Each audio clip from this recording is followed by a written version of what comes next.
이제 우리 하나님 말씀은 빌립보서 4장입니다. 빌립보서 4장 신약 성경 321페이지에 있습니다. 빌립보서 4장 11절부터 13절까지 말씀인데 오늘도 우리 다 자리에서 일어나셔서 말씀을 받들어 봉독하도록 하겠습니다. 신약 성경 323페이지에 있는 빌립보서 4장 11절부터 13절까지 세 구절 우리 한 목소리로 합심해서 같이 읽도록 하겠습니다. 11절입니다. 내가 궁핍함으로 말하는 것이 아니니라.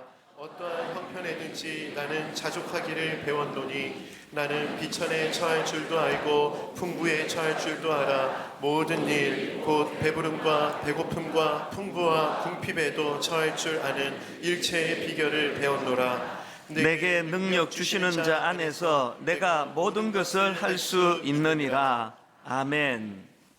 자리에 앉아주시기 바랍니다. 오래전에 TV에서 방영된 빨간머리 앤 이런 그 만화 영화를 기억하는 분이 계시리라 믿습니다. 저는 지난 연말에 그 소설가 백영옥 씨가 쓴 그 에세이집인데요. 빨강머리 앤이 하는 말 이런 제목의 그 에세이를 읽으면서 참 여러 가지 도전을 많이 받았습니다. 그 책에 11살짜리 그 주인공 그 고아 소녀인데요. 그 빨강머리 앤이 남긴 주옥 같은 명언들을 쭉 이제 되짚어보는 그런 책이었는데 참 뭐 소설에 나오는 대사이긴 하는데 여러 가지로 많은 그 감동도 받고 또 도전도 받는 그런 글들을 접했습니다. 그 어린 꼬맹이가 어떻게 그렇게 힘든 상황에도 낙심하지 않고 놀라운 희망을 계속 노래할 수 있을까? 그게 참 도전이 됐는데 예를 들면 이런 겁니다. 이제 빨강머리 앤이 어느 날 이제 지긋지긋한 그 고아원을 이제 벗어나게 된 겁니다. 그래서 어느 집에 이제 입양이 되기로 하고 갔는데 그 문제가 뭐냐? 그 집에서는 이제 남자아이를 원한 겁니다. 이 심부름도 시키고 그러려고 남자아이를 원했는데 이 여자아이가 오니까 이거 아니라고. 그래서 이제 다시 이제 고아원으로 돌려보내려고 하는 이제 그런 와중인데요. 눈물을 머금고 다시 이제 고아원으로 되돌아가야 되는 낙심된 상황에서 그 어린 빨강머리 앤이 하는 말이 이렇습니다. 전 이 드라이브를 마음껏 즐기기로 작정했어요. 즐기겠다고 결심만 하면 대개 언제든지 그렇게 즐길 수가 있어요. 그리고 또 이런 말도 했습니다. 이렇게 좋은 날이 또 있을까? 이런 날에 살아있다는 사실만으로도 행복하지 않나? 이런 날의 행복을 누리지 못하는 아직 태어나지 못한 사람들이 불쌍해. 지금 그 도망가고 싶던 고아원으로 되돌아가는 그 과정인데 이제 뭐 차를 타고 가는 것 같아요. 거기에 이 빛꽃이 너무 아름답고 예쁘고 하는 그거를 보면서 탄성을 지르면서 이런 이야기를 하는 게 이게 그 앤이라는 어린 꼬맹이의 긍정적인 삶의 태도라는 겁니다. 또 이런 말도 했습니다. 너무 오래 슬픔에 빠져 있기엔 세상이 참 흥미롭지 않나요? 뭐 이런 식의 그 말들을 참 많이 남겼는데요. 이제 제가 고른 명언 몇 가지만 한번 읽어드리겠습니다. 이 길 모퉁이를 돌면 무엇이 있을지 알 수 없지만 전 가장 좋은 게 있다고 믿을래요. 또 뭐 이런 말도 있습니다. 저는요, 뭔가를 즐겁게 기다리는 것에 그 즐거움의 절반은 있다고 생각해요. 그 즐거움이 일어나지 않는다고 해도 즐거움을 기다리는 동안의 기쁨이란 틀림없이 나만의 것이니까요. 또 이런 말도 했습니다. 저요, 오늘 아침엔 절망의 구렁텅이에 빠져 있지 않아요. 아침부터 그런 절망의 구렁텅이에 빠져 있어야 되겠어요? 아침이 있다는 건 참 좋은 일이에요. 그 어려움 속에 있는 어린애가 그 하나하나 너무나 주옥 같은 말들을 이제 많이 해놓은 걸 보고 저도 도전을 많이 받았는데요. 그 소설가 백영옥 씨가 왜 이 빨강머리 앤이 하는 말이라는 책을 쓰게 됐는지 그 내용을 밝히는 대목이 그 책에 나옵니다. 한번 내용을 들어보십시오. 오래전 침대에 누워 천장의 무늬를 하염없이 바라보고 있었다. 나는 지쳐 있었다. 인간관계에 실패했고 소설가가 되겠다는 오랜 꿈에서 멀어졌고 결국 회사에 사표를 냈다. 버튼 하나 누를 힘이 없었지만 빨강머리 앤 애니메이션 시리즈를 봤다. 어떤 상황인지 아시겠죠? 회사에서 이 사표를 내고 패배자가 된 느낌으로 그렇게 멍하니 천장을 보면서 이제 있는데 그 빨강머리 앤 대사가 들려진 겁니다. 그때 딱 귀에 들어온 대사가 이거였습니다. 이것도 빨강머리 앤이 한 이야기예요. 엘리자가 말했어요. 세상은 생각대로 되지 않는다고. 하지만 생각대로 되지 않는다는 건 정말 멋져요. 생각지도 못했던 일이 일어나는 걸요. 지금 자기 자신이 나는 세상에 낙오자가 됐다고 그렇게 사표 던지고 그렇게 천장을 응시하며 있는데 그 대사가 꼭 자기 보고 한 얘기처럼 들린 겁니다.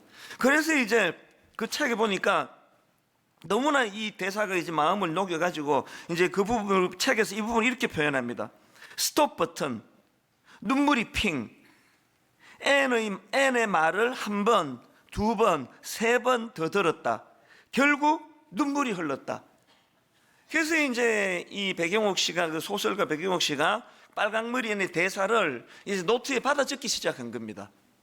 여러분 그 필사 노트나 감사 노트나 이 땅의 모든 노트는 다 좋은 거예요.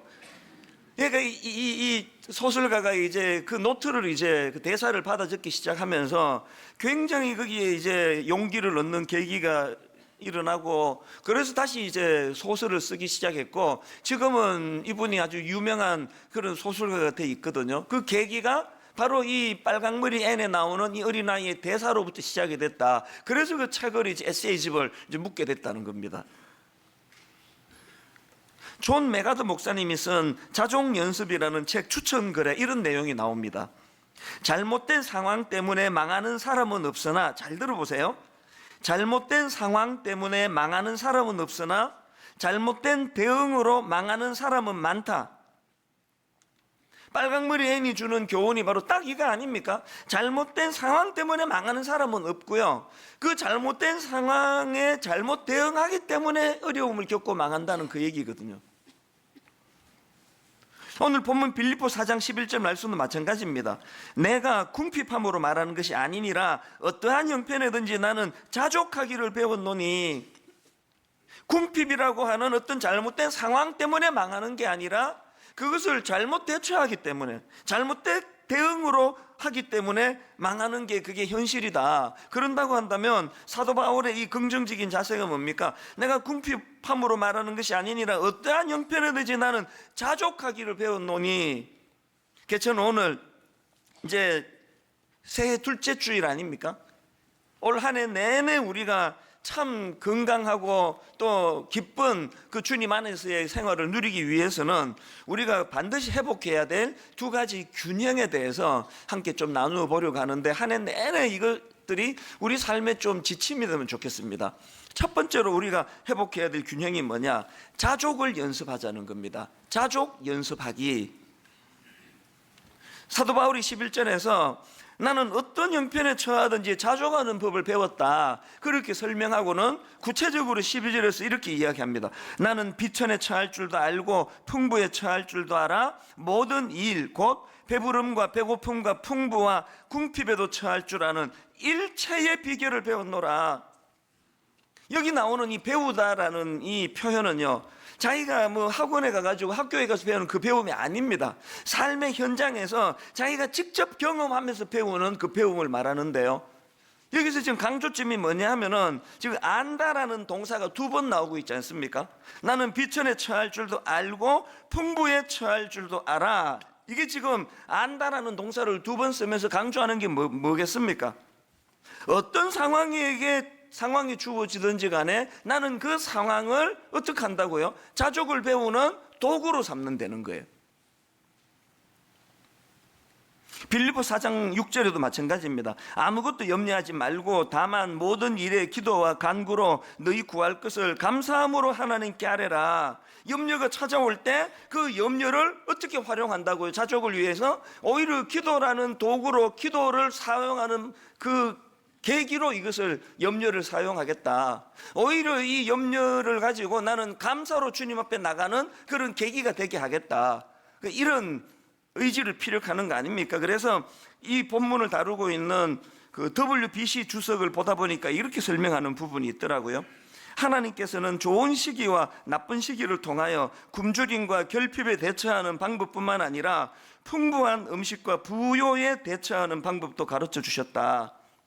제가 이 주석을 읽는데 딱 이 성경 구절이 떠오르는 겁니다. 전도서 7장 14절, 형통한 날에는 기뻐하고 곤고한 날에는 되돌아보아라. 이 두 가지를 하나님이 병행하게 하사, 이 두 가지를 하나님이 병행하게 하사 사람이 그의 장래 일을 능히 헤아려 알지 못하게 하셨느니라.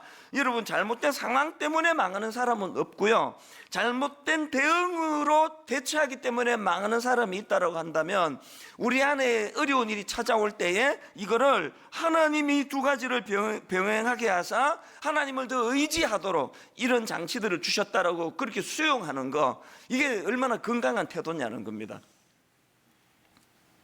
저는 옥하는 목사님이 그 부러운 게 참 많은데, 그 중에 정말 부러운 게 목사님이 그 유튜브 뭐 이런 거 없는, 인터넷 없는 시대에 목회하셨다는 게 너무 부러워요. 뭐 얼마나 부러운지 모릅니다. 그때 무슨 뭐 가짜 뉴스가 있겠습니까? 모함하는 뭐가 있겠습니까? 그냥 이 오프라인에서 자기 목회만 잘하면 되던 그런 때 목회를 하셨으니까 그게 너무 부럽습니다. 그러나 제가 1941년생이 아니고 1961년생을 어떡하겠습니까? 목회를 하는데 그걸 누가 만들어 버렸는데, 그럼 어떻게 해야 됩니까? 피할 수 없다면 절겨라, 이런 말이 있지만 믿는 우리는 한 걸음 더 나가야 됩니다. 피할 수 없다면 그거를 내 자족의 도구로 사용해 버려라. 그걸 기어이 내가 자족을 연습하는 도구로 만들어라. 그러면 하나님이 반드시 도와주신다는 거예요. 한 몇 주 전에요, 한창 이제 마음이 힘들고 막 복잡하고 그런 때인데, 이제 월요일 날 점심 때 이제 막 그냥 막 스트레스 쌓이면 먹는 게 최고잖아요. 그래서 이제 제 아내하고 같이 뭐 우리나라에서 짜장면 제일 맛있게 하는 집이 있다고 그래가지고 이제 점심 때 갔습니다. 먹어보니까 그 동네에서 제일 잘하는 것 같아요. 그래서 이제 막 그날 요리도 시키고 실컷 먹었습니다. 잘 먹고 또 이제 풀리더라고요. 그러고는 이제 계산대로 갔더니 그 카운터에 있는 분이 조금 전에 이게 어떤 여자분이 계산하고 갔다는 거예요. 그리고 이제 쪽지 하나를 이렇게 이것 좀 전해드리라고 그랬다고 쪽지를 주는데, 여러분, 저는 목회 철학이 식당에서 성도 만나면 내가 그분께 밥 사드리는 게 내 목회예요. 뭐 사드리지는 못한다 하더라도 성도들에게 그 식사 대접 받는 건 전 되게 힘들거든요, 그게. 게다가 그날 막 또 막 요리도 시키고 해가지고 이 돈 되게 많이 나왔을 텐데 이러니까 되게 막 마음이 쓰이는 겁니다. 근데 여러분, 그 쪽지를 제가 읽으면서 이게 하나님의 배려구나, 이런 내용이 써져 있더라고요, 쪽지에. 목사님, 저는 분당 우리 교회에서 2015년부터 2016년까지 예배를 드렸던 집사입니다. 고향 교회에서 모함을 받아 쫓기던 나와 마음이 무너지고 있을 때 분당 우리 교회에서 드린 예배와 목사님 말씀에 큰 위로를 받고 지금은 다른 교회에서 감사히 신앙생활하는 중입니다. 너무 감사해서 식사 대접합니다. 목사님 감사합니다. 그리고 누구누구 집사 올림, 이렇게 쓰여져 있는 겁니다. 내용을 보니까요, 뭐 얼마나 그 억울한 일을 당하고 아픈 상태에서 저희 교회에서 예배를 드리고, 저희는 기존 신자 등록을 안 받으니까 이제는 가까운 교회로 가셔서 이제 잘 적응을 하고 있다는 그런 내용인데요. 제가 막 너무 이분에 대해서 감사를 표하고 싶은 겁니다. 그래서 그분이 다닌다고 하는 교회에다가 연락을 해가지고, 요새는 그 개인정보보호법 이런 것 때문에 그 전화번호 잘 안 알려줘요. 그래서 제가 막 한 2주 걸렸던 것 같아요. 기어이 번호를 또 알아냈잖아요, 이 집요함을 가지고. 그래서 이제 그분에게 전화를 했어요. 깜짝 놀라시죠. 그러면서 이제 이런저런 대화를 하다가 그날 제가 정말 많은 위로를 받았습니다. 이분이요, 20몇 년인가 정든 교회에서 상상을 초월하는 모함을 당하고, 그렇게 해서 상처 구덩이에 빠져가지고 도저히 그 고향 교회를 다닐 수가 없어가지고 그렇게 교회를 지금 옮긴 상태에서 우리 교회로 온 겁니다. 그러면서 이제 이분하고 대화를 잘 나누고요, 좀 있으니까 이제 문자가 오더라고요. 문자 내용이 이렇습니다. 너무 억울했습니다. 많이 울었습니다. 복수하고 싶었습니다. 그러나 그것이 주님께서 원하시는 것이 아니었음을 4년이 지난 후에 알게 하셨고 여전히 용서하는 과정이 있습니다. 이게 참 의미가 있더라고요. 이 정직한 고백 아닙니까? 4년이 지났지만 여전히 용서하는 과정에 있습니다. 그런 중에 목사님을 우연히 식당에서 배웠고 마음으로 정말 감사했습니다. 하나님께서 목사님을 통해 저에게 주신 위로와 가르침을 마음에 담고 제가 받은 십자가 사랑 꽃 세상에 흘려보내며 살겠습니다. 보니까 저보다 훨씬 억울하고 훨씬 마음이 상해 있는 그런 상태의 성도님이셨던 거예요. 제가 한 3주 전인가 모세를 가지고 설교한 적이 있지 않습니까? 그 설교에 대해서 그 다음에 이런 글이 있습니다. 어제 목사님 말씀을 통해 주님 뜻을 다시 한번 알게 되었습니다. 저의 교만이 그 사람의 마음을 상하게 했구나. 이렇게 저를 돌아보았고 모함받고 원망하는 저의 상황에서 모세와 같이 주님께 부르짖어야 한다는 것을 알게 되었습니다. 분노하고 복수하는 것이 아니라 오히려 저를 돌아보며 저의 고향 교회를 위해 눈물로 기도하는 사람으로 이끌어 주셨습니다. 이분 대단한 크리스찬의 모습 아닙니까? 부끄럽더라고요. 상상을 초월하는 그런 모함을 당하고 오죽하면 복수하고 싶었습니다. 4년이 지나도 그 마음이 완전히 아직까지는 용서가 되지 않는 그런 상황에서 말씀으로 그렇게 살아보려고 애쓰시는 그분을 하필 그 식당, 이 동네도 아니에요. 대한민국에서 제일 맛있는 집이라 그래가지고 한 40분을 내가 운전해가지고 간 그 동네에 하나님은 그분을 미리 거기에 예비해 두시고 그 마음이 너무나 내가 힐링이 되는 거예요. 막 목회 회의가 오고 도대체 이게 뭔가 하는 이런 자리에 빠져 있을 때 하나님이 그분을 통해서 네가 지금 현실을 얼마나 과장하고 있는지 아느냐. 여러분 다시 말씀드립니다. 잘못된 상황 때문에 망하는 사람은 없으나 잘못된 대응으로 망하는 사람은 많다. 이것이 얼마나 저에게 이 지침이 되는지 모르겠는 겁니다. 오늘 본문 12절에 나는 비천에 처할 줄도 알고 풍부에 처할 줄도 알아 모든 이 일 곧 배부름과 배고픔과 풍부와 궁핍에도 처할 줄 아는 일체의 비결을 배웠노라. 올 한 해 그 귀한 그 성도님처럼 이왕에 이런 일이 벌어져 버렸는데 내가 이것을 어떻게 대처하면 좋을지, 그것이 궁핍으로 모는 일이든 부요함으로 모는 일이든 내가 겪는 이 땅의 모든 일들로 하여금 내가 자족을 배우는 훈련의 도구로 삼아야 되겠다. 그렇게 결단하시는 성도님들 되시기를 바랍니다. 그런가 하면 두 번째로요, 이 건강한 신앙생활을 위해서 회복해야 될 게 하나 더 있는데 그게 뭐냐? 내게 능력 주시는 자가 계시다는 걸 기억하며 살자는 겁니다. 사도 바울이 12절에서 또 11절에서 나는 일체의 비결을 배웠다. 나는 이런 아픈 일도 저런 아픈 일도 좋은 일도 다 나는 내 자족을 배우는 훈련의 도구로 삼았다. 이렇게 하고 끝나면 그 성경이 아니에요. 그건 자기 개발서입니다. 정말 중요한 건 사도 바울이 그렇게 말씀을 끝내지는 않고 바로 그 다음 13절 내게 능력 주시는 자 안에서 내가 모든 것을 할 수 있느니라.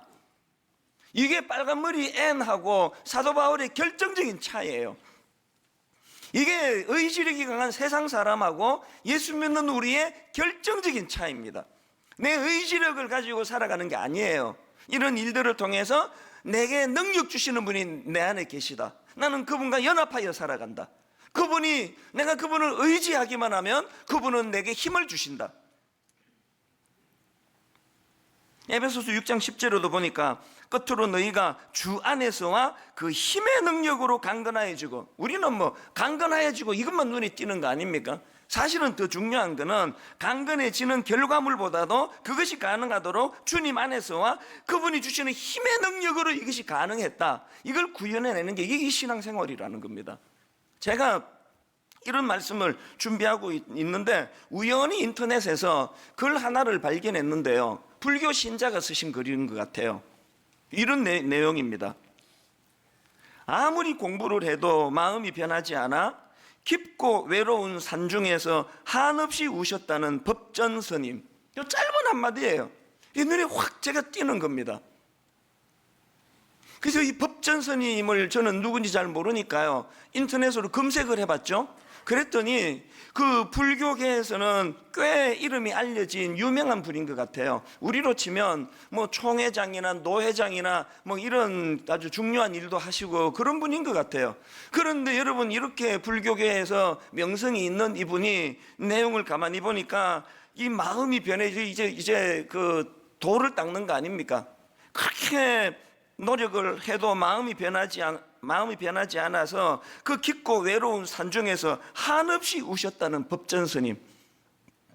그 문장을 보면서 마음에 어떤 안타까움이 드는가 하면은, 이 법전 스님이 누군지 모르지만 그 한없이 깊은 산중에서, 외로운 산중에서 한없이 우셨던 이 법전 스님에게도 사도 바울이 만나고 사도 바울이 알았던 내게 능력 주시는 그분 예수 그리스도, 그분을 알았더라면 얼마나 좋았을까.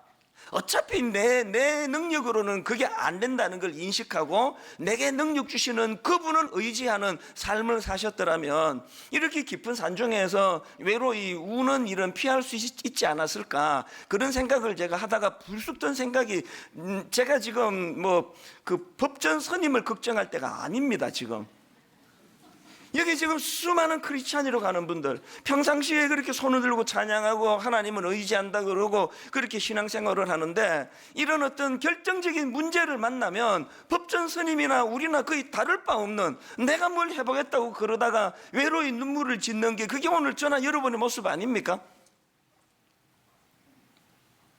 계속 목회 회의가 온다. 어떻게 그렇게 새빨간 거짓말로 이렇게 모함을 하고 있느냐. 그리고 내 설교가 뭐 십수년 동안 전 세계에 다 오픈이 됐는데, 설교를 딱 들어보면 아는데 이거를 가지고 이렇게 또 넘어가는 사람이 있느냐고. 내가 계속 이야기하는 게 뭘 의미합니까? 내가 그게 신경이 쓰인다는 거 아닙니까? 자유롭지 않다는 거 아닙니까? 목회 회의가 온다. 그 왜 오겠습니까? 목사인 저 역시도 그 굴레에서 자유롭지 않다는 거거든요. 그러니까 이 자리는요, 그 모든 걸 다 해결한 어떤 그 완결자가 설교하는 거 아닙니다. 똑같이 약한 육신을 가지고 같이 마음이 쓰이고, 그래서 하나님께서는 그 짜장면 집에서까지라도 하나님이 사람을 보내주시고, 그 하나님이 오늘도 너에게 능력 주시는 그분을 왜 인식하지 않고 사느냐고, 그렇게 저를 깨우쳐주는 그 힘으로 지금 버텨내고 있는 거 아닙니까? 목회 회의가 들기는 무슨 회의가 듭니까? 능력 주시는 그분이 아무런 능력도 없는 저를 지금까지 인도해 주셨는데, 여러분도 마찬가지라고 생각합니다. 여러분, 그 스님이 그 고독한 깊은 계곡에서 눈물을 흘리고 있는 그런 모습이, 내게 능력 주시는 그분을 알고 있는 우리는 절대로 그러면 안 된다는 거예요. 절대로 그러시면 안 됩니다. 디모데전서 1장 12절에도 보니까 나를 능하게 하신 그리스도 예수 우리 주께 내가 감사함은, 나를 능하게 하신, 내게 능력 주시는 자. 제가 이 설교를 준비하다가요, 우리 교회 어느 부부가 불쑥 떠오른 겁니다. 이 부부는 정말 이 분당 우리 교회 최고의 이 수뇌보, 완전히 로맨스예요. 이 젊은 이 부부가 무슨 일이 있었냐 하면, 부인이 처녀 때, 결혼하기 전에 미혼 시절에 루푸스 병을 만난 겁니다. 이 희귀성 난치병이거든요. 이 루푸스는 정말 무서운 병이에요. 이 몸의 면역 체계가 이상을 일으켜 가지고 자기 인체를 공격하는 거예요. 그 이 안에서 이 루푸스가 눈을 공격하면 실명이 될 위험이 있고요, 무릎을 공격하면 무릎이 다 관절이 다 망가집니다. 심장을 공격하면 심장을 망가뜨리게 되고요. 그 이 미혼 자매가 이제 루푸스 병이 온 건데, 이 루푸스 병이 진짜 무서운 게요, 아직까지 병 원인을 못 찾습니다. 그러다 보니까 약이 없어요. 그래서 중환자실에 가서 투병을 하고 있는데, 이제 이 로맨티스트, 이 남편이 그 소식을 들은 거예요. 그래가지고 이제 이 자매가 퇴원하고 얼마 있지도 않은데 만나자고 연락이 온 겁니다. 그 만나고 싶겠습니까? 그 자매 표현으로 얼굴이 그 풍선 아줌마처럼 얼굴이 이렇게 부어 있고 막, 그래서 계속 이제 망설이는데 뭐 계속 만나자고, 그래서 이제 만났더니 프로포즈를 하는 거예요. 결혼을 하자는 겁니다. 이 자매 마음에 그 무슨 총각 인생 하나 망칠 일이 있나, 결혼 안 한다 그랬어요. 결혼 안 한다 그러는데 막 계속 그렇게 집요하게 프로포즈를 해가지고 드디어 정말 결혼을 하게 됐거든요. 이 수뇌부 아닙니까? 제가 이 설교를 준비하다가 불뚝 그 부부가 생각이 나는데, 그렇게 결혼한 지가 5년이 지났거든요.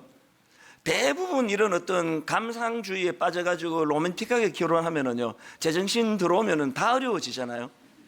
그래서 되게 궁금해지는 겁니다. 5년이 지났는데 이 부부는 어떻게 지내고 있나? 그래서 제가 좀 만나자 그랬어요.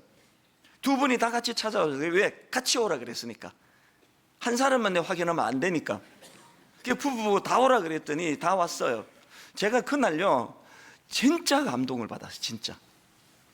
그 이후로요 고난이 엄청 많았더라고요. 신혼부부인데요 결혼하고 5개월 만에 또 중환자실에 갔대요. 루푸스라는 병이 원래 그런 겁니다. 그 난관을 다 이겨내고 너무나 서로 사랑하면서 그렇게 서로를 섬기고 이런 걸 대화를 나누고 너무나 감동을 받았는데, 정말 감동은 그 다음부터입니다. 그렇게 하고 부부가 다 저한테 이메일을, 편지를 보내왔는데요, 이 감동은 이루 말로 못합니다. 먼저 남편의 편지를 한번 들어보십시오. 자기 처지를 이렇게 표현했습니다.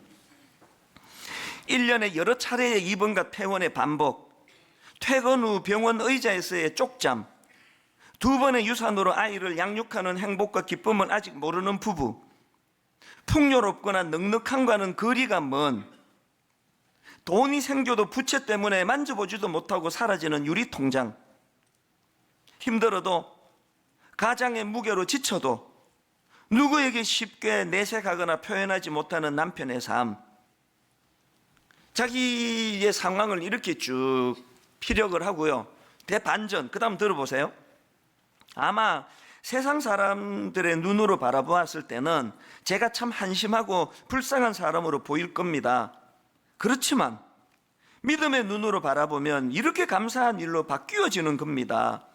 루푸스라는 희귀성 난치병을 가진 자매를 부부로 맺어주셔서 내 자신이 먼저가 아닌 자매를 먼저 배려할 수 있는 마음을 주심에 감사하고, 병이 더 악화되기 전에 입원으로 예방해 주심에 감사드리고, 또한 회복되어 퇴원할 수 있게 해주셔서 감사드리고, 유아부 예꼬들과 자녀들이 많은 다락방을 허락해 주셔서 한두 명이 아닌 수십 명의 아이들과 함께하는 기쁨과 행복을 주심에 감사드리고, 넉넉하지는 않지만 주일 헌금과 11조를 드릴 수 있는 기쁨을 주심에 감사드리고, 가장의 무게와 삶의 힘든 부분들을 다락방에서 나누고 함께 울고 위로받음으로 치유의 은사를 주심에 감사드리고, 내가 현재의 상황을 어떻게 보느냐의 시각에 따라 감사한 일들이 매 순간 넘쳐나는 걸 느끼면 하나님이 저에게 주신 감사가 이렇게 많음에 놀라게 될 것입니다. 지난주 제가 감사를 선포하지 않았습니까? 이런 생각하신 분 계세요? 이 땅의 모든 사람은 다 원래 감사할 수 있도 내 형편은 나는 안 된다, 이런 생각을 하신 분 있으십니까? 이 부부의 감사를 한번 들어보십시오. 이번에는 그 아내가 보내온, 그 자매가 보내온 편지를 한번 읽어 드릴 테니까 한번 내용을 한번 보십시오. 오늘 목사님을 만나 저의 살아온 순간들을 다시금 얘기할 수 있게 되어 감사했습니다. 또 감사해요. 제가 중환자실에서 사경을 헤맨 지도 벌써 7, 8년이 지나갑니다. 하나 확실한 건, 하나님을 몰랐고 감사를 몰랐다면 제가 이 모든 것들을 버텨낼 수 없었다는 것입니다. 제 삶에 칭칭 얽매여 지금의 남편과 결혼하지도 못했을 것 같고, 모든 것을 포기하고 죽었거나 정신과 치료를 받고 있을 것 같다는 생각이 듭니다. 중환자실에 2번이나 들어가면서도 의사 선생님에게 살 확률이 20%밖에 없다라는 판정을 들어도 감사하게도 단 한 번도 하나님께 원망을 한 적이 없었지요. 어떻게 그럴 수 있었을까? 저는 그 고통 속에서 빠져나오게 해달라고 매달린 기도가 아닌 지금 하나님께서 이끌어가고 계심을 강하게 믿었고 그 믿음으로 성장을 해왔던 것 같아요. 지금 하나님께서 이끌어가고 계심을 강하게 믿었고가 뭡니까? 오늘 우리가 두 번째로 추구하는 내게 능력 주시는 분이 계시다는 걸 인식하고 사는 게 이분이 그걸 지금 누리고 있다는 거 아닙니까? 그 다음 한번 들어보세요. 저도 세어보지 않아 몰랐는데 병원 차트를 보니 27번 입원을 했더라고요. 27번의 입원 기간 중 특세 기간이 껴있을 때가 꽤 많았습니다. 그때마다 동생이 노트북을 가져와 특세를 보여주곤 했는데 당장 교회로 달려가 예배 드리고픈 그 마음, 아마 그 마음은 겪어본 사람만 알 수 있을 거예요. 정말 그냥 숨쉬고 살아있고 그래서 교회에 갈 수 있는 게 얼마나 감사하고 또 감사한 일인지 말이에요. 욥기 말씀을 참 많이 읽었었는데 또 말씀이 주는 위로는 정말 이루 말할 수 없는 기쁨과 감사로 다가왔었어요. 그 말씀으로 같은 병실에 계신 암 환우분께 작게나마 전도를 할 수 있는 용기도 얻었지요. 이건 저 만났을 때 그 얘기 하더라고요. 그렇게 지금 중환자실에 고통 속에 있으면서도 자기를 인도하시는 그 하나님에 대한 감사가 넘쳐가지고 그 암으로 죽어가는 저 환우 그냥 두면 안 된다. 그래서 그분에게 자기가 만난 그 하나님을 글로 써서 꼼꼼하게 글로 써서 그렇게 전했다는 이야기를 듣고 너무 내가 감동을 받았습니다. 지금도요 고통이 끝나지 않았거든요. 마지막 부분 한번 들어보세요. 지금도 루푸스 외에 자가 면역성 간경화로 복수가 차고 언제 간 이식을 해야 할지 모르는 상황에 처해 있고 갑상선 저하증으로 늘 부어있고 살이 찌고 여자로서 외모를 다 포기하게 만들고 뇌하수체에 종양이 있고 폐동맥 고혈압으로 값비싼 약을 계속 복용해야 하고 그 밖에 자잘한 여러 가지 질병과도 앞으로 싸워 나가야 하지만 저는 계속 감사할 수밖에 없는 것 같아요. 지금까지 믿고 하나님만 따라왔고 죽이시는 것도 살리시는 것도 하나님이심을 잘 알기에 그냥 감사할 수밖에 없는 것 같아요. 기쁠 때나 고난 속에서나 하나님만 바라보고 감사하며 나아가는 저희 부부가 되기를 소망합니다. 온통 이 부부가 감사로 도배를 해놓은 거예요. 감사로. 오늘 여러분 교회 오시면서 내가 지금 정말 걸어서 교회 올 수 있는 건강 주신 것 때문에 이렇게 가슴 벅차게 감사하신 분 몇 분이나 되세요?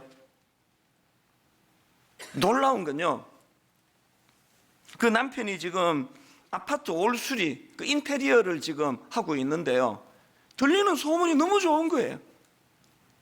이 남편이 하는 그 인테리어 사업을 맡긴 집들마다 참 만족이 된다고, 너무나 정성껏 이런 일을 한다고. 이게 어떻게 가능할까요? 빨강머리 앤이라는 그린 11살짜리 고아 소녀가 너무너무 힘든 그 난관을 어떻게 해서든 그것들을 이겨내보려고 긍정적으로 노력하는 그런 아이의 삶은 반드시 잘 될 수밖에 없는 거. 거기다가 이분은 내게 능력 주시는 분이 누구인지를 알고 있는 분인데요, 자기에게 맡겨진 일 대충 하겠습니까? 부실하게 할 리가 없잖아요. 그러니까 잘 되는 거예요. 저는 이 두 부부를 만나보고 또 두 부부의 편지를 보면서 시편 63편이 불쑥 떠올랐는데요, 시편 63편의 배경은 지금 다윗 왕이 자기 아들 그 못된 그 페류나 압살롬이 쿠데타를 일으켜가지고 반역을 일으켜가지고 지금 광야로 피신해서 쓴 시예요. 그런데 여러분, 제가 시편 63편을 보니까 이게 뭐 아비로서 이거는 뭐 숨 쉴 힘도 없을 것 같아요. 그렇게 광야로 피신해서 쓴 시인데 시가 너무 밝은 거예요. 찬양이 너무 많은 겁니다. 자, 예를 들어 볼게요. 시편 63편 3절 4절을 보십시오. 주의 인자하심이 생명보다 나음으로 내 입술이 주를 찬양할 것이라. 이름으로 나의 평생의 주를 송축하며 주의 이름으로 말미암아 나의 손을 들리라. 내 평생에 주를 찬양하며 주의 이름으로 내 손 들리라. 이 찬양이요, 이 보통 깊은 찬양이 아닙니다. 눈을 떠보면 기가 막혀요. 세상에 자식이 반역을 일으킨 상황이에요. 눈을 떠보면 왕궁이 아니라 광야예요. 그 광야 같은 상황에서 시편 63편 5절에 보니까 골수와 기름진 것을 먹은 것 같이 나의 영혼이 만족할 것이라. 나의 입이 기쁜 입술로 주를 찬송하되. 지금 여러분, 왕이 왕궁에 있지를 못하고 광야에 던져져 있는데 이게 지금 골수와 기름진 것을 먹는 그런 만족한 상황입니까? 이게 지금 다윗은 어떻게 이렇게 광야에서 그런 절망적인 상황에서도 감사를 놓치지 않았나 그랬더니요, 63편에서 딱 한 구절 내가 발견했어요. 그 이유를 금방 알겠더라고요. 이게 어떻게 가능했냐고요? 시편 63편 7절에 그 답이 있어요. 7절. 주는 나의 도움이 되셨습니다. 광야에서도 주는 나의 도움이 되셨습니다. 내가 주의 날개 그늘에서 즐겁게 부르리이다. 그 광야에 아무것도 없는데 다윗이 발견한 건 뭐예요? 오늘 본문으로 말하면 내게 능력 주시는 분이 여전히 계시는구나. 내게 능력 주시는 분이 여기까지 지금 함께 동행하시는구나. 그러니까 그 광야가 골수와 기름진 것으로 먹는 것 같은 영혼의 만족이 찾아온다는 거 아닙니까? 오늘 여러분 딴 데 안 가고 여기 오셨잖아요. 예배자로 서셨잖아요. 11살짜리 고아 소녀 빨강머리 앤이라는 이 아이가 추구하는 그 긍정적이고 낙관적인 삶의 그 모습을 우리가 취하기 원하신다면 내 힘으로 어떻게 해보겠다 그러면 우리 모두는 깊은 계곡에서 슬피 울 수밖에 없는 인생입니다. 제가 고백하잖아요. 설교자지만 목사지만 저 역시도 똑같이 연약한, 아마 제일 연약할 거예요. 그래서 목사로 세우셨을 것 같아요. 그러나 우리에게는 내게 능력 주시는 분이 계세요. 내게 능력 주시는 그분을 인식하고 그분과 연합하면서 오늘의 결론을 저는 이 말씀으로 마무리하기를 원합니다. 고린도후서 6장 10절. 근심하는 자 같으나 항상 기뻐하고 가난한 자 같으나 많은 사람을 부유하게 하고 아무것도 없는 자 같으나 모든 것을 가진 자로다. 아니 근데 이렇게 하면 되잖아요. 항상 기뻐하고 많은 사람을 부유하게 하고 모든 것을 가진 자로다. 그렇게 기록하면 되는데 왜 앞에 하나씩 붙여놨을까요? 여러분 저 보시면 알잖아요. 12번도 낙심하고 12번도 목회 회의가 오고 12번도 영적으로 참 초라하고 그 과정에서 근심하는 자 같으나 항상 기쁨을 회복해 주시는 내게 능력 주시는 분이 계시다는 것. 가난한 것 같은데 줄 게 하나도 없을 것 같은데 많은 사람들을 부유하게 하는 일이 쓰임을 받고 아무것도 없는 자 같으나 모든 것을 가진 자로다. 제 스스로가 초라해지기 시작하면요 말로 다 할 수 없이 초라해요. 아무것도 없는 자 같으나 오늘도 너무너무 부유한 자처럼 설교할 수 있도록 인도해 주시는 비결, 내게 능력 주시는 분이 계시다는 거예요. 내게 능력 주시는 분이 계셔서 저의 초라함, 저의 연약함, 저의 보잘것없음, 저의 심약함, 저의 의지 박약, 이 모든 것들이 오히려 더 빛이 나는 겁니다. 내게 능력 주시는 자가 계시기 때문에. 새해 둘째 주 저는 다윗의 이 주옥 같은 시를 가지고 만든 이 찬양이 여러분 인생에 아까 그 소설가 백영옥 씨는 그 TV에 나오는 대사 하나로 활력이 회복이 되고 다시 치유가 될 수 있었다면 오늘 여러분 하나님의 말씀으로 만든 이 찬양이 여러분을 회복시켜 주시는 능력이 될 줄로 믿습니다. 우리 이 찬양 같이 한번 힘을 얻어 하나님이시여 하나님이시여 주는 나의 하나님이시로다. 무슨 뜻입니까? 내게 능력 주시는 자 그분이시라는 거예요. 주는 나의 하나님이시로다. 나의 몸과 마음 주를 갈망하며 이제 내가 주님께 이렇게 고백하기 원합니다. 여호와는 나의 빛이 되십니다. 여호와는 나의 구원이 되십니다.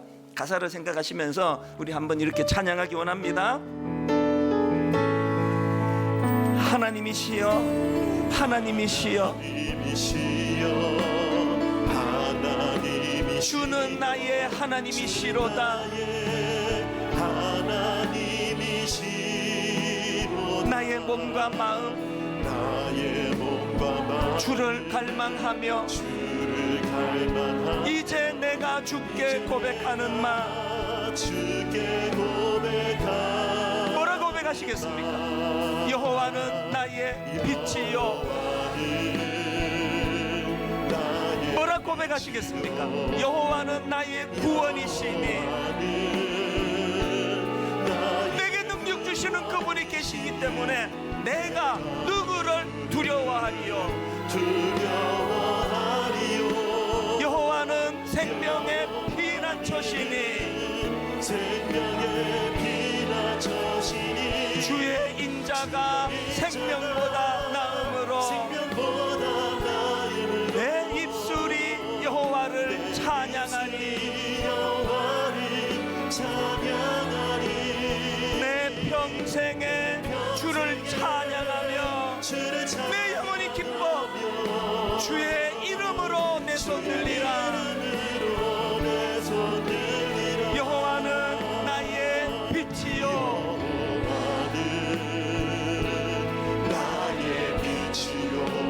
여호와는 나의 구원이시니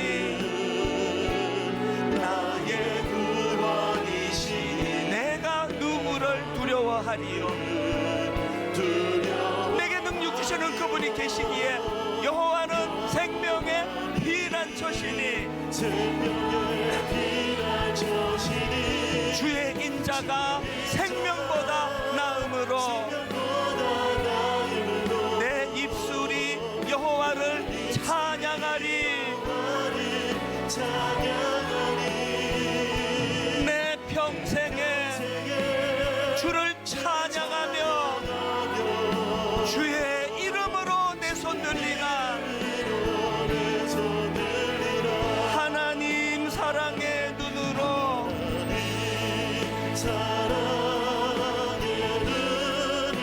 너를 어느 때나 바라보시고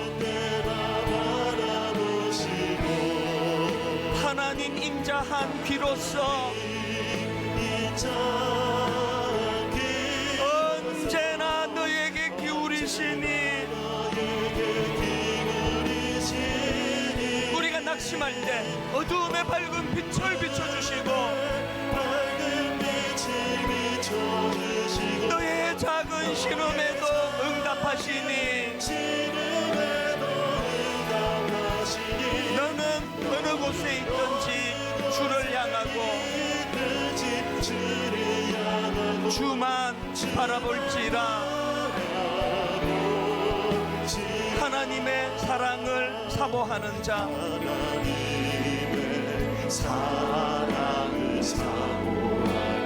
하나님의 평안을 바라보는 자 내게 능력 주시는 그분 너의 모든 것 창조하신 우리 주님이 너를 얼마나 사랑하시는지 여러분 이거 다 알고 계십니까? 하나님께 찬양과 경배하는 자 어제까지 해는 바뀌었는데 달라진 게 하나도 없어서 이렇게 무겁고 저렇게 무거운 것 가지고 아픈 시간을 보내고 계셨다면 이 시간은 내게 어떤 어려움과 난간이 찾아오더라도 그것을 자족 연습하는 도구로 삼아버리겠다. 자족을 훈련하는 도구로 하나님이 주셨다고 난 이거 수용하겠다. 그리고 내게 능력 주시는 분이 계시다는 걸 인식하며 살아가야 되겠다. 이 두 가지를 가지고 올 한 해를 돌아보시면서 우리 통성으로 하나님 은혜를 구하며 합심해서 같이 기도하기 원합니다. 같이 기도하시겠습니다. 살아계신 하나님 아버지, 하나님 은혜를 이 시간 사모하며 갈망하며 하나님 앞에 나와 예배를 드립니다.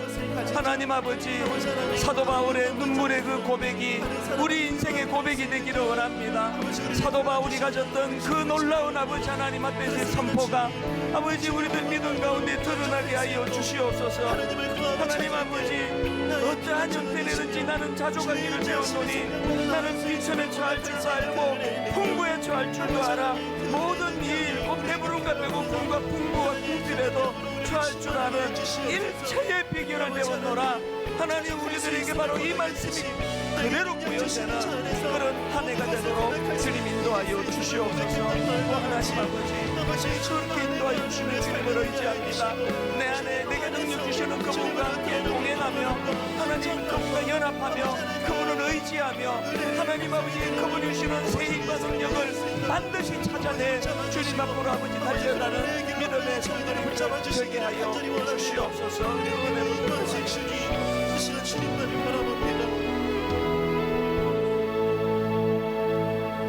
광야 같은 인생길에 하나님 이런 일을 만나고 저런 일을 만날 때 그것 때문에 맨날 넘어지고 자빠지고 낙심하고 좌절하는 인생이 아니라 그런 일이 찾아올 때 이것을 자족 훈련하는 연습 도구로 사용하여서 이런 일들을 통하여 아버지 더 주님 앞으로 성숙을 향해 나아갑니다 고백할 수 있는 저희들 되게 하여 주시옵소서. 무엇보다도 우리 힘으로 할 수 없을 때 깊은 산속에 들어가 눈물 지을 수밖에 없는 인생인데 오늘도 내게 능력 주시는 분이 계시다는 것, 그분을 의지하며 살아갈 때에, 그분과 연합할 때에 그분이 내게 없는 하나님만이 주시는 힘으로 인도해 주신다는 것을 인식하고 그것을 경험하고 맛보며 나아가는 올 한 해가 되게 하여 주시옵소서. 그렇게 인도해 주시는 주님께 감사드리옵고 예수님 이름으로 기도드립니다. 아멘.